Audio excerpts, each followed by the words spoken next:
Khairatabad MLA Danam Nagender విమర్శించారు. హైదరాబాద్ ఆదర్శ్ నగర్లోని MLA quarters లో సీఎంఆర్ఎఫ్ చెక్కులను పంపిణీ చేసిన సందర్భంగా ఆయన మాట్లాడారు. శాసనసభలో హైదరాబాద్ అభివృద్ధిపై తనకు మాట్లాడే అవకాశం వచ్చినప్పుడు బీఆర్ఎస్ ఎమ్మెల్యేలు ఆటంకం కలిగించారన్నారు.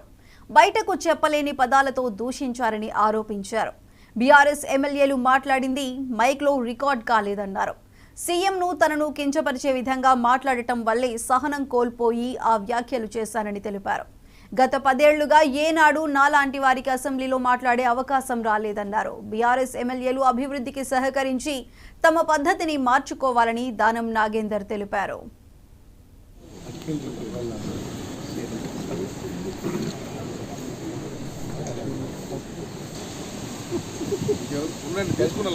అసెంబ్లీలో ఉన్నటువంటి ప్రొసీజర్ ఏంటంటే పార్లమెంటరీ ప్రాక్టీసెస్ ఎలా ఉంటుందంటే ఎప్పుడే కానీ ఏ సభ్యుడైనా మాట్లాడాలి అంటే అది స్పీకర్ గారి పరిధి ఉంటుంది. స్పీకర్ గారి పొడగట్టు అది.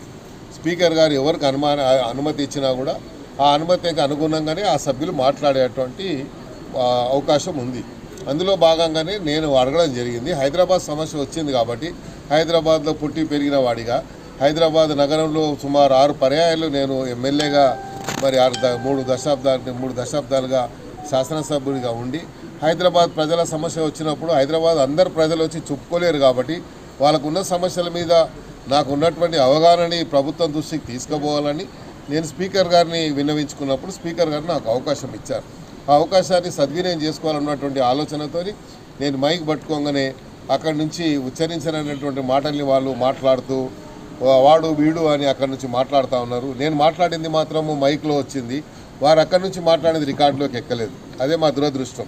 వాళ్ళు మాట్లాడింది ముఖ్యమంత్రి గారి గురించి ఏ రకమైనటువంటి సంబోధించారు ఏకవచనంతో కానీ ముఖ్యమంత్రి గారు మేము ఎప్పుడు కూడా ఎవరిని కూడా అలాగా కించపరిచేటువంటి నైజం కలిగినటువంటి వాళ్ళం కాదు.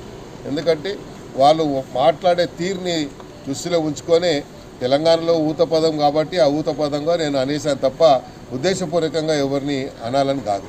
వాళ్ళు కూడా మాకాడ చిన్నవాళ్ళు ఎదగాలని కోరుకుంటాం, ఇంకా పైకి రావాలని కోరుకుంటాం. కానీ ఇలాగా శాసనసభ మొదలైనప్పటి రోజు నుండి శాసనసభ అని ఏది అవకాశం వచ్చినా ఆ అవకాశాన్ని సద్వినియోగం చేసుకోకుండా ఫైనాన్స్ మీద బడ్జెట్ మీద మాట్లాడే అవకాశం ఉండే, వాళ్ళ సూచనలు ఇచ్చేటువంటి అవకాశం ఉండే, ఒక ప్రతిపక్షంలో ఉన్నప్పుడు ఒక నిర్మాణాత్మకమైనటువంటి సజెషన్స్ ఇచ్చేటువంటి బాధ్యత ఉంటుంది. అది ఇవ్వలేదు. అదేవిధంగా అప్రోప్రియేషన్ బిల్ మీద వారు సజెషన్స్ ఇవ్వలేదు. కేవలం నిందించాలి ప్రభుత్వం యొక్క మరి ప్రభుత్వంకి తప్పులు